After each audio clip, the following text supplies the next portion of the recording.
ሰላም ሰላም ውድና የተከበራችሁ ሁለገብ መላት ዩቲዩብ ቻናል ተከታታዮች ቤተሰቦቼ እንደምን ዋላችሁ? እንደምን እስከዚህ ሰዓት ቆያችሁ? እንዴት ናችሁ? ሰላም ናችሁ? በያላችሁበት የዓለም ዳርቻ ሰላማችሁ ብዝት ትርፍርፍ ይበል እያልኩኝ እህታችሁ ሜላት ነኝ ማለት ነው። ለቻናል አዲስ የሆናችሁ ቻናሌን ሰብስክራይብ እያደረጋችሁ ቤተሰብ ሁኑ። እንዲሁም ነባሮቹ ላይክ፣ ሼር፣ ኮመንት እያደረጋችሁ እንድትከታተሉ ስንል በአክብሮት እንጠይቃችኋለን። ውዶቼ ፍቅሮቼ ሁሉ ነገሮቼ ላይክ ማድረጋችሁን እንዳትረሱ። እንግዲህ ዕለታዊ የሆነ መረጃዎች የሚተላለፍበት ቻናል ነው። ወደፊት አሪፍ አሪፍ የሆኑ ለእናንተ የሚጠቅሙ ነገሮች የሚለቀቁበት ቻናል ነው እና ቻናሉን ሰብስክራይብ እያደረጋችሁ ከአሁኑ ብትጠብቁ ላለሁኝ። ዛሬ ስለ ቶፊክ እና እንዲሁም ስለነ ጆን ዳንኤል ላወራን የመጣሁት ማለት ነው። ቶፊክም ያው እንግዲህ ባለው በሰሞኑ ጉዳይ ያለውን ነገር ታውቃላችሁ እና ስለሱ እንዲሁም ደግሞ ስለነ ጆርዳኒ ነው ጆርዳኒ ስሙ ጉድፈላ እና ስለነሱ ላወራ ነው የመጣሁት ማለት ነው። እንግዲህ ጆራችሁን ከፍታችሁ በደንብ እንድታዳምጡኝ በአክብሮት ጋብዣችኋለሁ ማለት ነው። ውድና የተከበራችሁ ኢትዮጵያውያን እንዲሁም ኤርትራውያን በየዓለም ዳርቻ ያላችሁ የቻናሌ ቤተሰብ የሆናችሁ ላይክ አድርጋችሁ ተከታተሉ። ላይክ ማድረግ አያስከፍልም። ላይክ አድርጉ።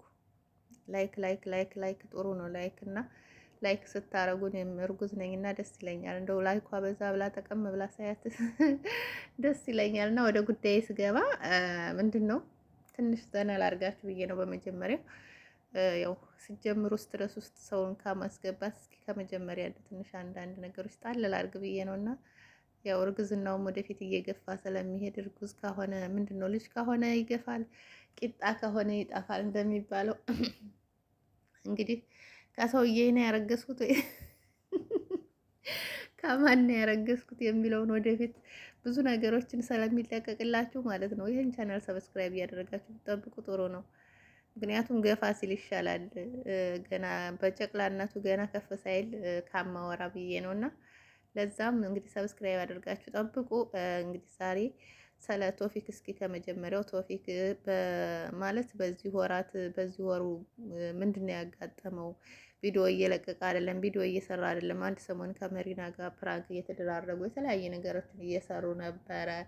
ከዛ በኋላ በአጋጣሚ ጠፋ እሱ ከሚዲያ፣ እሷ ደግሞ ከሶፊያ ጋር ምናምን መስራት ጀመረች እና በቃ እሷ ሶፊያ ጋር ስለተታረቀች እሱ እንግዲህ ያው ገና ሶፊያ ጋር ይታረቃሉ እርግጠኛ ነኝ ብዬ ነው የማስበው። ምክንያቱም ያው እሷም ሌላ አትፈልግም፣ እሱም እንዲሁ በቃ ከስራና ከስራ ውጭ ሌላ ነገር የሚያስብ አይመስለኝም እና ይታረቃሉ። ሰላም ከሆኑ ጤና ከሆኑ ችግር የለውም። ግን ያው ምናልባት መሪና ከሶፊያ ጋር ስለሆነች ነው እንዲያብሯት የማይሰራው ምናምን ብዬ ነበረ የገመትኩት እኔ ማለት ነው። እና ቪዲዮዎች መልቀቅ አንዳንዴ የሚዲያ ሰው ስትሆኑ ሚዲያ ላይ ስትጠፉ ምን አጋጥሞት ይሆን ይሄ ሰውዬ ብላችሁ ታስባላችሁ። እና በዛ ምክንያት በቃ ምን ሆኖ ይሆን እያልን ነበር የብዙዎቻችን ጥያቄ ነበረ። እንግዲህ መሪና በአጋጣሚው መታ የተፈጠረውን ነገር ነግራናለች። ያው ብዙዎቻችሁ የምታውቁ ይመስለኛል፣ ያላወቃችሁ ደግሞ ቶፊክ እንግዲህ ማለት ለማጅ አሽከርካሪ አይደለም። በነገራችን ላይ አንዳንዶቻችሁ ዝም ብላችሁ የምታወሩ አላችሁና ይህንን አደጋ ይመጣብኛል ብላችሁ አስባችሁት ወይ የሆነ ነገር አስባችሁት አይደለም የሚከሰተው። እና እንግዲህ ከላይ ከፈጣሪ የታዘዘ ነገር ነውና ቶፊክ እንግዲህ ብዙ ጊዜ ሲያሽከረክር እናየዋለን። ለማጅ አሽከርካሪ አይደለም እና እንግዲህ ሀገሩ በወሎ አካባቢ ይመስለኛል። በዛ ነው እንግዲህ አደጋው የተፈጠረው። አደጋው የተፈጠረውም እንግዲህ ቶፊክ በሚያሽከረክር ሰዓት ምናልባት ፍሬኑ ነው አልያዘው ብሎ በኃይለኛው አንዳንድ ጊዜ እንትን ሲላችሁ ወይም ዳገት ወይ ቁልቁለቱ የሆነ ነገር ይሆናል እና በተለይ ወደኛ ወደ ወሎ አካባቢ ብዙ መንገዶች ያልተመቻቹ ናቸው ታውቃላችሁ። እንደውም ወደዚህ ወደ እነሱ አካባቢ እንኳን ይሻላል፣ ጠመዝማዛ ትንሽ የሆነ ነገር ቢሆንም የዚህ የደሴ ዙሪያ አካባቢ ከኮምቦልቻ አልፋችሁ ወደ ደሴ የምትታጠፉበት መንገድ በጣም የሚያስፈራው እንጂ ወደዛ ወደ እነ ቶፊክ ሀገር አካባቢ ያለው ደግሞ ምናልባት ውስጡ እንደዚህ ጠመዝማዛ እንደዛ ሊኖረው ይችላል እንጂ ደህና ነበረ፣ ሜዳ ነው። ያን ያክል ፕሌን ማለት ፍሬኑም ቢያስቸግረው ቦታው የሚያስፈራ ነገር አልነበረም፣ ግን ከፈጣሪ የታዘዘ ነገር ስለሆነ ነው እንግዲህ እንትኑ ፍሬኗ ሊያዘው ሲል ሂዶ የሆነ ዛፍ ላይ ነው ምን ላይ ነው ሂዶ ሲላተም እንግዲህ አብሮት የነበረው ጓደኛ የቅርቡ ሰው ነው የተባለው። ማን እንደሆነ አልተገለጸም። እኔ እሱን ሰውዬ እውነት በጣም ፈርቻለሁ። ምክንያቱም የቶፊክ የቅርብ ጓደኛው ነው ስለተባለ በጣም እኔ እንጃ ፈርቻለሁ። ታውቃላችሁ ማን ይሆን የሚለው ገና ስላልወጣ ልጁ ቢያርፍም ግን እከሌ ነው ተብሎ እንትን አላለም ማለት ነው። እና ግን እንግዲህ አጋጣሚው ሂዶ ያጋ በሚላተምበት ሰዓት ልጁን ከኋላ ደም ስሩን መታው። ሲመታው እንግዲህ ደሙ ቶሎ ወደሱ ወደ ውስጡ ፈሰሰ እና ይሄ አደጋ የሚገርማችሁ ነገር እኔ በወንድሜ ላይ ደርሶ ነበረ ማለት እሱ ወድቆ ነው ከላይ ነው ማለት የህዝብ እንትን የህዝብ መኪና ነበርና የህዝብ አውቶቢስ እሱን ነበር የራሱ ነበር እና ላይ እቃ እየጫነ አንዳንድ ጊዜ ከላይ ሲመጣባችሁ በሰው መፍረድ የማትችሉት ነገር አለና እሱ ለማይ ስለሆነ እንደው ዝም ብሎ አፉ ቄጧ እንደቀደደለት የኛ ሰው ማውራት ይችላል። እና የሆነ ነገር ሲደርስ እንኳን እንደው ቢያንስ በጾረታችሁ ብታግዙት እንዲወጣ ከዚህ ነገር ፈጣሪ ደግሞ ማለት እንዲያረጋጋው ያ የቅርቡ ሰው በሱ እጅ ህይወቱ እንዳለፈ ሲያቅ ሰላም ነው የሚነሳውና እንኳን እስር ቤቱ ነው በጣም ነው በቃ ውስጡ የሚጎዳውና ብዙ ነገሮችን እግዚአብሔርን በቃ አላቅም ከማንም በፊት ነበረ እሱ የዩቲዩብ ቻናል እንግዲህ ከየተንቢ ጋር እንትን ብሎና አሁን ግን ከማንም በኋላ ወደ የቀረ ልጅ ቢኖር እሱ ነውና ፈጣሪ ካሱ ጋር እንዲሆን መጸለይ ነው እንጂ ያለባችሁ ብዙዎቻችሁ የምታወሩትን ነገር እያየው ስለሆነ ነው ለማይ ስለሆነ እንደዚህ ስለሆነ እንደዚህ ሰው በእጁ አጠፋ እንዲህ ያደረገ ምናምን በየአፋችሁ የምታወሩ አላችሁ። አፋችሁ ቂጣ የቀደደው አፋችሁን እንደው ትንሽ መዝጊያ ብታበጁለት ባይነኝና እሱን ነው የምለው። እና ወንድሜ አሁን እንደዛ መኪና ላይ እቃ የሚጭንበት ካላይ ተሰቅሎ በሚጭንበት ሰዓት እንጨት ምናምን እንደዚህ የሆነ ጣውላዎች ማለት ነው ጣውላዎች ነበር እየጫነ የነበሩ ጣውላዎችን ላይ እየደረደረ እያለ እንግዲህ ከፈጣሪ ሲታዘዝብህ የሆነ አንዱን ጣውላ በደንብ አላስተካክለውም እና ያንን ጣውላ ለካ ጫፉን ተረግጦታል። ጫፉን ሲረገጠው ልክ እንዲህ አሁን ለምሳሌ የሆነ ቪዲዮ ምናምን የምታዩታለ የሆነ ጫፉን ሲረገጡት የሆነ ጥር ብለው ምናምን የሚወርቁ ነገር አለ አይደል? እንደዛ ነው። ካላይ ጫፉን ሲረገጠው ልክ በቃ ወርዶ ነው ወደ ታች ያፈረጠው እና ወደ ታች ሲፈርጥ እንግዲህ መናኸሪያ ብዙ ገረጋንቴ ነው ታውቃላችሁ። እንደ ሌላው ሀገር እንደ የተመቻቸ መናኸሪያው ልሾ የሆነ በቃ አለ አይደል? ምርጥ እንትን የሆነ አይደለም እንደ ሌላው ሀገር የኛ መናኸሪያ ታውቃላችሁ፣ ገረጋንቴ ነው። እዛ ገረጋንቴ ላይ ዘዝቆ ነው እንግዲህ ከወደ ላይ እግሩ ወደ ላይ ራሱ ወደ ታች ነውና ጭንቅላቱን ነው ያገኘው ገረጋንቴውና ጭንቅላቱን ራሱን ማለት ነው ከሁለት ነው የከፈሉ ታውቃላችሁ መሀሉን እና ከሁለት ያው የጭንቅላታችን ቅሉ የምታውቁ ካላችሁ በተለይ የሆነ አሁን ለምሳሌ የገጠር ልጆች ከሆናችሁ የበግ ጭንቅላት ምናምን እንትን ስትሉ ታውቁታላችሁ። እና ጭንቅላታችን ስስ ነው እንትኑ አጥንቱ ቶሎ የሚሰበር አይነት አጥንት ነውና ጭንቅላቱ ነበር እንደዛ የሆነው። ከዛ ወደ ሐኪም ቤት ሲሄድ በጣም በቃ ሁላችንም ተስፋ ቆርጠን ነበር። ምክንያቱም እዛ አንስቶ ወደ ደሴ እስከሚሄድ ድረስ ከወልዳያ አንስቶ ምናምን ደም ወደ ውስጡ ፈሶ የሚሞቱላ ነበር እንጂ ቢተርፋል ብለን አላሰብንም ነበር። ግን የፈጣሪ ፍቃድ ሆኖ ቶሎ በመሄዱ ደሙ ወደ ውስጥ ሳይፈስ ቶሎ ሐኪሞቹም እርዳታ አደረጉለት። ያው እግዚአብሔር ይመስገን አሁን ሙሉ በሙሉ ወደ ጤንነቱ ተመልሷል። እና ብዙ ባላስረዝምባችሁ ስለራሴ ታሪክ እያወራሁኝ እንደዚህ አይነት አጋጣሚ ይከሰታል። አስባችሁት አይደለም አደጋ የሚመጣው እና ስለዚህ እናንተ ሰዎች ወይ በሰው የምትፈርዱ ነገ ጧት በእኔ ይደርስብኛል ብላችሁ ለምን አታስቡም? እውነቴን ነው የምላችሁ። ነገ ጧት በእናንተ ሲደርስ የሆነ ነገር ያ ነገር ነው የሚሰማችሁና ስለዚህ በሰው ላይ አትፍረዱ። ቶፊክም ወዶ ወይም አስቦበት ወይም ያን ሰው ለማጥፋት አስቦ አይደለም። እንግዲህ ሲጀመር በጣም እኔ እንጃ አላቅም። የጓህ ሰው ነው ታውቃላችሁ። ስታዩት በቃ ይሆናል አይደል? ስቲል ከሶፊያ ጋር እንኳን ሲለያይ ምናምን እንደዛ ቻናሉን ለማዘጋት ምናምን ብዙ ነገር ስታደርጉ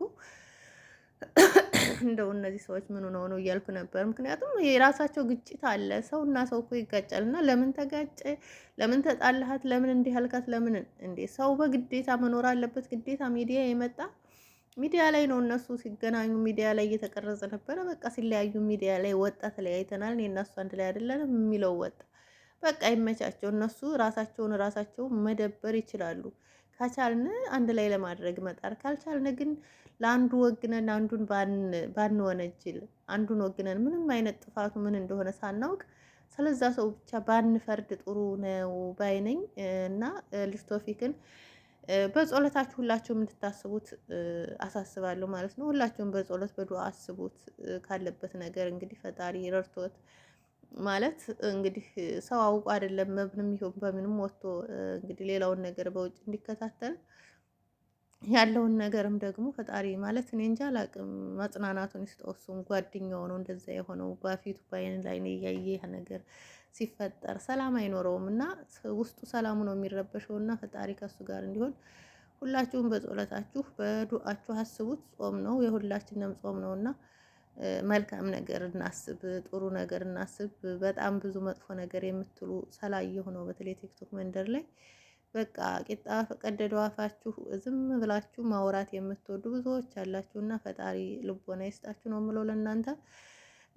እና ሌላው ደግሞ ሰረ ጆን ዳኒ ነው የማወራው ማለት ነው። ጆን ዳኒ እንግዲህ ከታሰረ ሰንበትበት ብሏል። የታሰረበትንም ምክንያት ታውቃላችሁ ማለት ነው። እንግዲህ የኢትዮጵያ አየር መንገድን በዛን ደረጃ አዋረደ፣ በዛን ወረዳ ደረጃ ተሳደበ፣ እንዲህ አለ ብለው ነው እንግዲህ በዛን ሰዓት አንዳንዴ ሀፋችን የሚወጣው ነገር ዋጋ እንደሚያስከፍለን ብዙዎቹ ስለማናቅ ይህንን ሁሉ ዋጋ እስከዛሬ በውጭ ሆኖ ብዙ ስራዎችን መስራት የሚችል ልጅ ይኸው እስር ቤት ከተወረወረ በመስከረም አካባቢ ነው። አሁን እንግዲህ ስንተኛ ወሩን የያዘ ይሄ ልጅ ማለት ነው። መስከረም ነው ክረምት ላይ ነው ብቻ ይሄ ነገር የተፈጠረው እና አዎ መስከረም እንደገባ ብቻ የእንትን የምንድን ነው ስሙ አሸንዳ ማለት ነው። ትግራይ ሄዶ ነበር ለአሸንዳ። በዛን አካባቢ ነው እንደዚሁም ወደዚህ ወደ ዱባይ ሊመጣ ብሎ ይመስለኛልና ያ ነገር የተፈጠረበት እና አንዳንዴ በቃ አስተዋይ ብንሆን ብናስብ የሚመጣ ፈርተን ብናደር ምን ችግር አለው? የተለያየ ሚዲያ ሰዎች ስንሆን ብዙ ነገሮችን ሚዲያ ላይ እኔ ተከታይ ያለኝ እና ሚዲያ ላይ ያወጣለሁ። የሚዲያ ኃይል ያወጣኛል። ሚዲያ ላይ በለኔ ይፈርድልኛል፣ ለኔ ያግዘኛል። እዛ ጋር ሆኖ ላይቭ ላይ ነበረ የነበረው ልጁ ታስታውሳላችሁ። ላይቭ ላይ ነበረ ሆይ አይዞሽ እንዳን እናንተ ጀግና ነህ አንተ እንጂ እሱ እንደዚህ ብሎ አሁን መቀመቅ ገብቶ እዛ እስር ቤት ሲማቅቅ ማን ነው ሄዶ የደረሰለት? ማን ነው እኔ ላግዝህ እስኪ አንዱን ሳምንት አንተ ወጥተህ ውጪ ቆይተህ ና ያለው ሰው አለ? የለም አይደለም። ይህን ለማለት ቀርቶ ሄዶ እንኳን የጠየቀው ብዙ የለም እና ያ ሁሉ ሲብላላ የነበረው ስንት 30 ሺህ ምናምን 30 ምናምን ሺህ ነበረ እንደዛ ሲብላላ የነበረው አይዞህ ጎበዝ ጀግና ምናምን ሲለው የነበረውና ያ ሁሉ አይደለም ቀርቶ 5000 ምናልባት እንደ ሄዶ እንኳን አልጠየቀውም ታውቃላችሁ። ምክንያቱም በብዛት ምናልባት ኢትዮጵያ ያለውም ነው የሚከታተላቸው እና ሆኖም እያለ እንግዲህ ያው ታስሮ ነው ያለው። ታስሮ ባሉበት ሰዓት እንግዲህ ምናልባት ፍቅረኛውን አይታችኋት ከሆነ ፍቅረኛው እርጉዝ ሆና እንደገባች ብዙ ጊዜ እየተወራ ነበረ።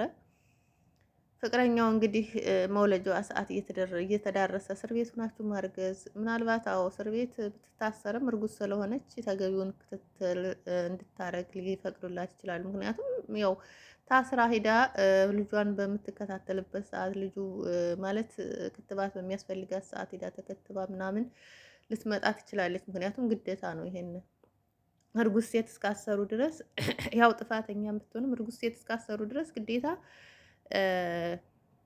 ተገቢውን ክትትል ማድረግ አለባቸው ብዬ ነው የማስበው። እያደረጉላትም ይሆናል ብዬ ነው የማስበው። እርግጠኛ ነኝ። ግን ያው እስር ቤቱ ናችሁ ብዙ ነገር ያምራችኋል። እርጉዝ ስትሆኑ ታውቃላችሁ፣ ብዙ ነገሮችን ታሳልፋላችሁ እና እርጉዙ ናችሁ የሚያስፈልጋችሁን በቤታችሁ ቢያምራችሁ ያማራችሁ እንደው ቢያንስ እንኳን በብዛት ባታገኙ እንኳን የተወሰነውን እንደዚህ ስታገኙ በጣም ደስ ይል ነበረ። ግን እስር ቤቱ ናችሁ የምትፈልጉትን ነገር አታገኙም። ብዙ ነገሮችን ታጣላችሁና እሷም እንግዲህ የምትፈልገውን ሳታገኝ እንደገና ልጅ ናት ታውቃላችሁ። በጣም ደስ ያላት ልጅ ናት። እኔ በነገራችን ላይ ደስ ትለኛለች እና የመጀመሪያውም ነው። ብዙ ነገሮችን እንግዲህ ጫናዎችን አስተናግዳ መውለጃዋ ሰዓት እየተቃረበ ነው። አሁን ደግሞ የሁለቱ ቲክቶከሮች ልጅ እስር ቤት ሊወለድ ነው እያለ አዳሚ ይንጫጫል ማለት ነው። ታዲያ እንግዲህ ምን ይደረግ? ይወለድ፣ ተገቢውን ክትትል ያድርጉላት፣ ይወለድ በቃ።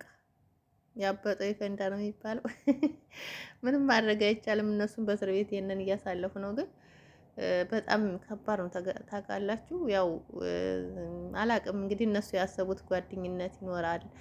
እርግዝናውም ሳታስበው ምናልባት ተከስቶባት ሊሆን ይችላል። እዛ ገባች። ያው በወግ መዋረግ እነሱ ብዙ ነገር አስበው ሊሆን ይችላል። ቤተሰብንም ለማስደሰት ምናምን ነገር እንደዚሁም ደግሞ በቃ አለ አይደል ሆዷ ሳይገፋ ለማግባት ምናምን ምናልባት አስበው ሁሉ ሳይሳካላቸው እስር ቤት አሳልፈውታል ማለት ነው። ያው ሁሉ ነገር ያው አሁን ግን መውለጃዋ ሰዓት ተቃርቧል። ሁሉም በያፉ እየለፈለፈ ነው። ግን ከሁሉም በላይ ደግሞ ፈጣሪ ነው። በሰላም ዋናው በሰላም መገላገሏና በቃ ጤነኛ ልጅ ማቀፏ ነው። እና አሁን በጣም ብዙ ነገር በበዛበት ሰዓት እኔ እግዚአብሔርን ስለዛ ነገር ስለማላወራ ነው እንጂ ብዙ ነገሮች በስተዋል ኢትዮጵያ ላይ እና የሰው ጅብ የሚባል ነገር ደግሞ በጣም በስተዋል። የሚገርመው ነገር እና ሚዲያ ላይ ስታየው በጣም ይዘገንናል። እና እሱ በበዛበት ሰዓት በሰላም ተገላግላ ጤነኛ ልጅ ማቀፏ ብቻ በቂ ነው። ሁሉም ነገር ይደረስበታል።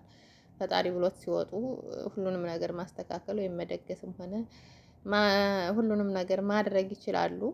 እኔ በቃ የምመኝላት ምኞቴ በሰላም እንድትገላገል በቃ በሰላም ጤነኛ ልጅ መብርሃን ጤነኛ ልጅ እንድትሰጣት በቃ ልጇን ወልዳ እንድታቅፍ ነው።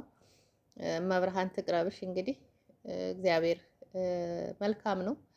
ምናልባት ደግሞ ልጁ ሲወለድ የልጁ እድል የሚባል ነገር አለና የልጁ እድል ረድቷችሁ አግዟችሁ ልትወጡ ስለምትችሉ ምክንያቱም ያው የተፈረደው ፍርድም ቢሆንም እንግዲህ ሰው እኮ ይሳሳታል መቼም አይደል? ሰው ፍጹም አይደለም፣ ይሳሳታል። የዛኔ ደግሞ ሰው ነው ይገፋፋው።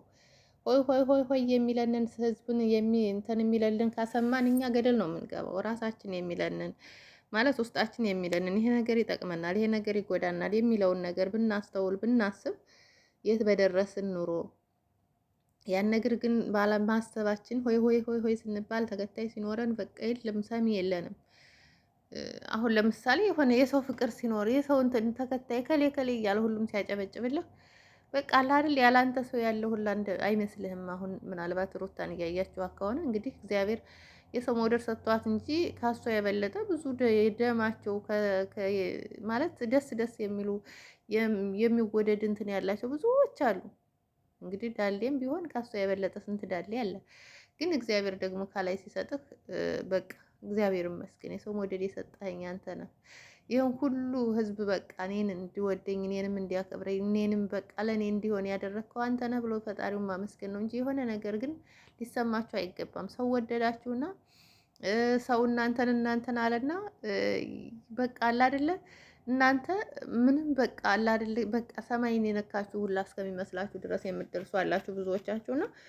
ኖ እንደዛ አይደለም። ፈጣሪ ሲሰጣችሁ ካላይ የሰው መውደድ ይሰጣችኋል። ሰው ይወዳችኋል፣ ሰው ያከብራችኋል። እንግዲህ ይሄ ከላይ የሚሰጥ ነገር ነው። እግዚአብሔር ይመስገን። ግን ይሄን ትልቅ ነገር ነው፣ ትልቅ ስጦታ ነው። የሰው መውደድ መኖር በጣም ትልቅ ነገር ነው። ታውቃላችሁ፣ ሰው ከወደዳችሁ ምንም ነገር ችግር የለውም፣ የትም አትቸገሩም። ምክንያቱም የሰው መውደድ አላችሁ፣ የትኛውን ቦታ ቢሆን በልታችሁ ጠጥታችሁ ታድራላችሁ ለማለት ነው። ስለዚህ የሰው መውደድ አለኝ ወይም እንደዚህ ተከታይ አለኝ ብሎ ጆን ዳንኤልም እንደፈለገ ሲናገር እንደዛ ያፎለምታ ምንድን ነው የሚባለው? ያፎለምታ የዛኔ ያን ነገር ባያደርጉ ኑሮ ብዙ ነገሮችን ራሱን ያስተካክል ነበር። በጣም ጥሩ ቲክቶ ማለት ጌመር ነበረ። በጌም ብዙ ነገር የሚያገኝ ራሳቸውን ብዙ ያሻሻሉ በጌም ነው። ቤት መኪና የገዙ ብዙዎቹ በጌም ነው። እንግዲህ አሁን ብዙ ጌመሩ እየበዛ እየቀዘቀዘ ቢሄድም ግን በእነሱ ሰዓት ደግሞ እንግዲህ በኃይለኛው የምንድን ነው ስሙ የአንበሳ ጋጋታ የምን ጋጋታ አለ እንደዚህ። አሁን ጊፍት በማይሰሰትበት ሰዓት ነው እነሱ ሲጫወቱ የነበሩት እና በቃ ከፍ ያደረገ እግዚአብሔር ከፍ ሲያደርጋችሁ እናንተ ደግሞ ፈጣሪያችሁን እያመሰገናችሁ ልቦናችሁ የሚላችሁን ነገር ማድረግ ነው። ሰው ሆይ ሆይ ሆይ ብሎ ገደል ውስጥ ነው የሚያስገባችሁ። እውነቴን ነው የምላችሁ። ገደል ውስጥ ካጨመራችሁ በኋላ ዘወር ብለው አያዩዋችሁም። እና ይህንን ለማለት ነው እንግዲህ ዛሬ የመጣሁት ማለት ነው። ያው እንግዲህ ቪዲዮው እንደተመቻችሁ ተስፋ አደርጋለሁ። ሁላችሁም ሀሳብ አስተያየታችሁን ከስራ አስቀምጡ። ምክንያቱም እናንተ ኮመንት በኮመታችሁ ሰዓት እኛ እንበረታታለን ማለት ነው። ኮመንታችሁ ስለሚያበረታን ኮምቱልን። ላይክ ማድረግ አትሳሱ ማለት ነው። ጠቅ አድርጋችሁ ማለፍ አትሳሱ። ይህንን ይመስላል የዛሬው ቆይታዬ። እንግዲህ የጆርዳንን ባልተቤት ፈጣሪ ያግዝሽ፣ መብርሃን ትቅረብሽ፣ በሰላም ተገላገይ።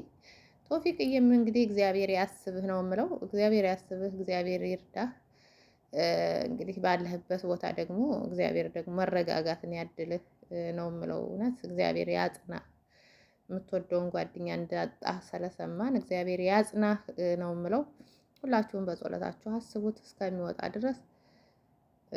ይሄንን ነው ብዬ ላስተላልፋላችሁ የምችለው። ያው እንግዲህ መሪና የተቀላቀለ ነገር ነው ያወራችሁ። አንዴ በሽፍቶች ታግቷል ነው፣ አንዴ ታስሯል ነው፣ አንዴ ምናምን ነው እያለች ነው የነበረችው። በሽፍቶች አደጋ አድርሶ ሽፍታ ከየት መጥቶ ነው የሚያግተው? በረሃ ውስጥ ነው ወይ ሲሄዱ የነበረው? እሱንም እንግዲህ ፈጣሪ በፈታው ሰዓት ሁሉም ነገር እውነት ስለሚወጣ ችግር የለውም። ያለበትን ካወቁ ራሳቸው ለዩቱባቸውም ሲሉ ለምን ተለያየም ነገር ሲሉ ሄደው ይጠይቁታል። የዛኔ መረጃ እስከሚወጣ ድረስ ተረጋግታችሁ ጠብቁ ባይነኝ። ለፍርድ አትቸኩሉ፣ አትፍረዱ። በሰው ላይ መፍረድ ጥሩ አይደለም። መልካም ጊዜ ይሁንላችሁ። ስለነበረን ቆይታ ከልብ እያመሰገንኩኝ እሰናበታችኋለሁ። እህታችሁ ሜላት ነበርኩ አብሬያችሁ የቆየሁት። በሌላ ቪዲዮ እስከምንገናኝ ሰላማችሁ ብዙ ትርፍርፍ በል።